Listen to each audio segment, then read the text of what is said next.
किसी भी रिश्ते को निभाने के लिए वक्त का होना बहुत ज़रूरी है।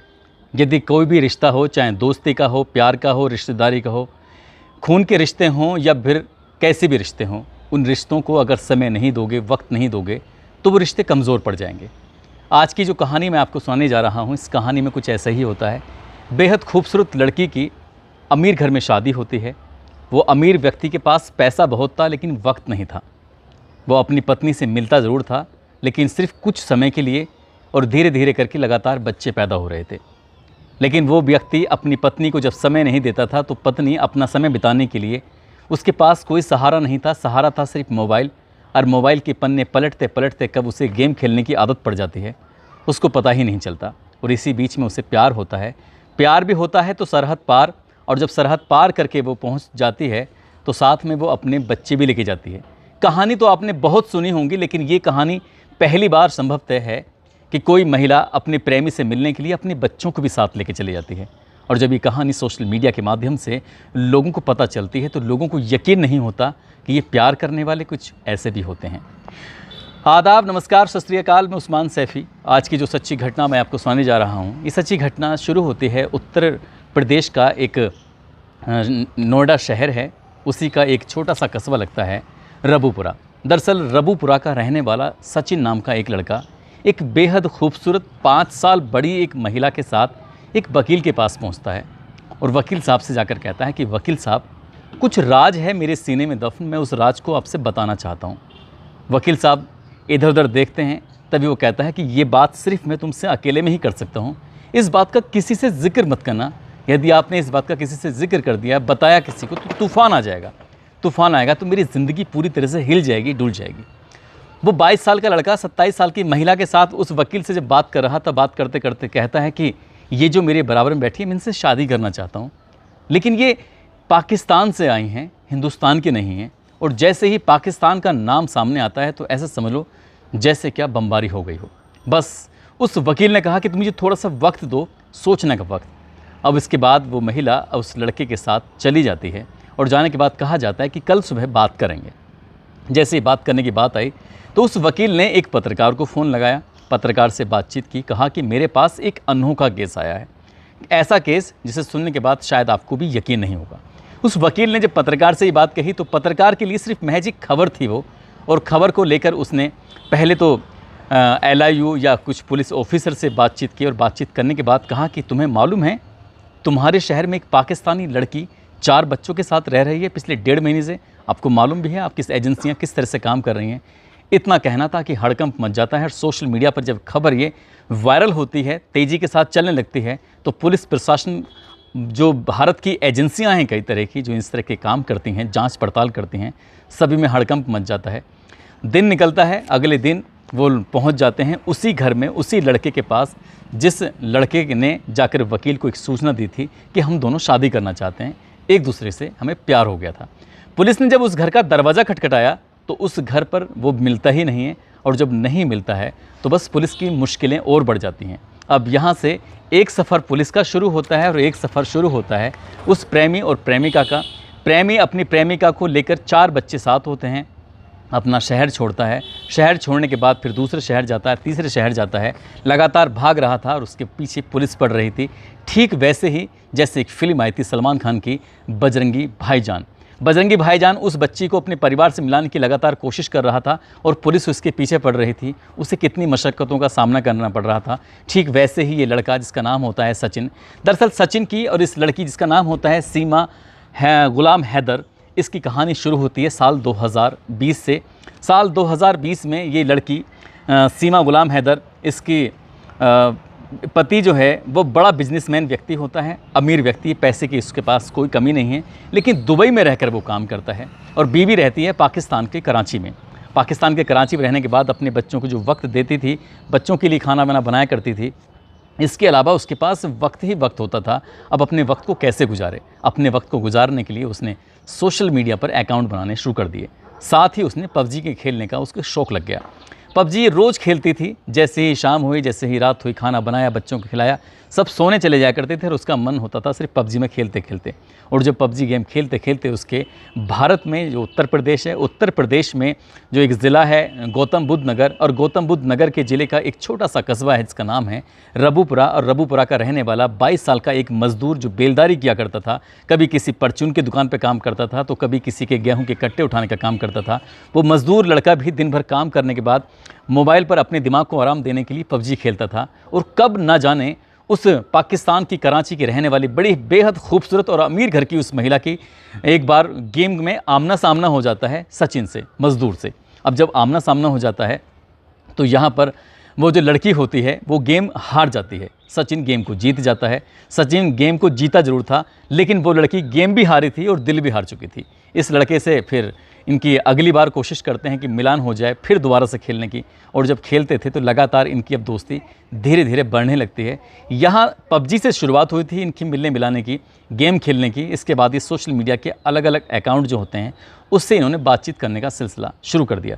बातचीत शुरू होती है। अब ये लड़की जो है अपने घर की सारी बातें बताया करती थी, सब बातें बताती थी। उसका पति कितना अमीर है, उसके पास कितना पैसा है, वो कहाँ रहता है और ये क्या करती है, अपने घर की एक एक बारीकियाँ। ये लड़का भी जो अपनी ज़िंदगी से जुड़ी हुई छोटी छोटी बारीकियाँ थीं वो बताता था, और दोनों एक दूसरे के बारे में अच्छे से जानते थे। यही कारण था कि दोनों की पहले दोस्ती होती है और दोस्ती फिर प्यार में बदल जाती है। सब कुछ ठीक चल रहा था, तभी लड़की ने कहा कि मुझे तुमसे मिलना है। अब मिलने के लिए हिंदुस्तान का कोई व्यक्ति पाकिस्तान जाएगा या पाकिस्तान का व्यक्ति हिंदुस्तान आएगा तो उसके लिए एक कानूनी प्रक्रिया होती है, कानूनी प्रक्रिया के तहत ही आ जा सकता है।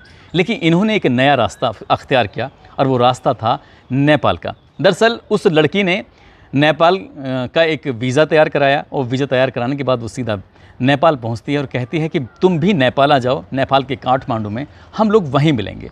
और उनकी पहली मुलाकात साल 2020 में ही होती है। वहाँ लड़का ही पहुँच जाता है, मज़दूर भले ही था लेकिन उसके अंदर भी हिम्मत की दाद देनी पड़ेगी। मज़दूर होने के बावजूद भी वो नेपाल पहुँच जाता है, सीमा पार कर जाता है। वो लड़की फ़्लाइट से सीधा पहुँचती है काठमांडू। काठमांडू में मिलते हैं, एक दूसरे से बातचीत करते हैं। उस लड़की को देखने के बाद जो उसने मोबाइल पर देखा था, वीडियो कॉल के माध्यम से देखा था, उससे कहीं ज़्यादा वो खूबसूरत थी।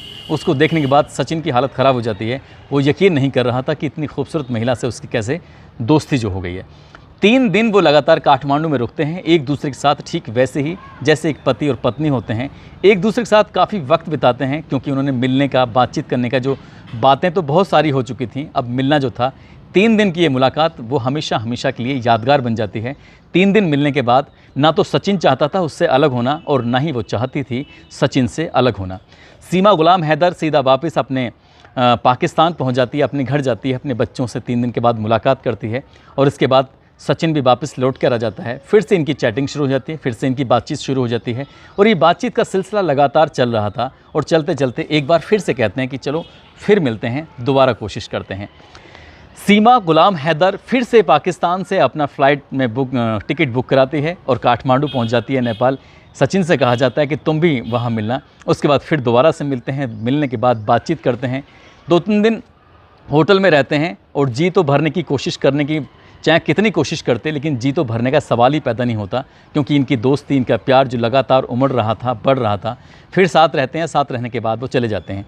इसी बीच में सीमा गुलाम हैदर इस लड़के से कहती है कि जो मेरा पति है, मेरे पति से मुझे 4 बच्चे हैं, जिसमें 3 बेटियां हैं और 1 बेटा है। सबसे बड़ी जो बेटी है उसकी उम्र 8 साल है, और सबसे छोटा जो बच्चा है उसकी उम्र लगभग 3 साल के आसपास है।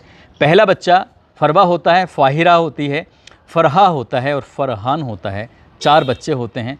उसके बाद ये दोनों मिलते हैं, बातचीत करते हैं। मिलने मिलाने के बाद ये फैसला करते हैं कि अब मुझे तुम्हारे साथ ही हिंदुस्तान आना है, तुम्हारे साथ ही यहाँ रहना है। अब ज़िंदगी जीनी है तो तुम्हारे साथ, मरना है तो तुम्हारे साथ, अब सब कुछ तुम्हारे साथ ही होना है। जब ये वाली बात लड़का सुनता तो लड़का कहता है मुझे कोई एतराज़ नहीं है, अगर तुम आना चाहती है तो आ जाओ, मेरे दिल के दरवाजे तुम्हारे लिए हमेशा हमेशा के लिए खुले हैं। अब ये जो सीमा गुलाम हैदर होती है अपना भी वीज़ा तैयार कराती है, अपने बच्चों का भी वीज़ा तैयार कराती है, उनके फ़्लाइट के टिकट बुक कराती है, और टिकट बुक कराने के बाद सीधा वो पाकिस्तान से नेपाल पहुंचती है, काठमांडू में उतरती है। वहाँ उतरने के बाद अब उसने आना था भारत की सीमा में, वहाँ से एक बस पकड़ती है। गाड़ी पकड़ने के बाद सीधा दिल्ली की तरफ रुख करती है, और दिल्ली से यमुना एक्सप्रेस वे पर उसकी गाड़ी चलने लगती है। कि मुसीबतें तो बहुत आई होंगी, इन्हें बताना, शब्दों में बयां करना इतना आसान नहीं है, लेकिन जो उसने बताने की कोशिश की, ये मैं आपसे समझाने की कोशिश कर रहा हूँ। किस तरह से वो काठमांडू पहुंची होगी और काठमांडू में अपने चारों बच्चों के साथ 3 बेटियां होती हैं, एक बेटा होता है। उसके बाद सीधा रबुपुरा पहुंचती है। रबुपुरा जाने के बाद उस लड़के यानी सचिन को ढूंढती है, तलाश करती है। सचिन से कहती है कि सचिन मैं यहाँ पर आ चुकी हूँ। सचिन मिलता है। सचिन कहता है कि यदि मैं अपने मम्मी पापा के साथ रहूँगा, उनसे बात बताऊँगा तो शायद बवाल खड़ा हो जाएगा, इसलिए मुझे तुम्हें लेकर किसी अलग जगह रहना है। और इसके लिए उसने रबुपुरा का अंबेडकर नगर एक कॉलोनी है, वहाँ पर एक गिरजेश नाम का एक व्यक्ति है, उसके पास जाता है और जाकर कहता है कि साहब मैं अपनी परिवार से बिल्कुल अलग हो गया हूँ, मेरी बीवी और मेरे 4 बच्चे हैं, वो रहेंगे, क्या मुझे कमरा किराए पे मिल सकता है? गिरजेश कहता है कि मैं तो अपने कमरे, अपने घर सिर्फ किराए पे ही देता हूँ, तुम्हें रहने में कोई आपत्ति नहीं है, ऐतराज़ नहीं है, 2500 रुपये प्रति माह मैं तुमसे इसका किराया लूँगा, तुम रह सकते हो।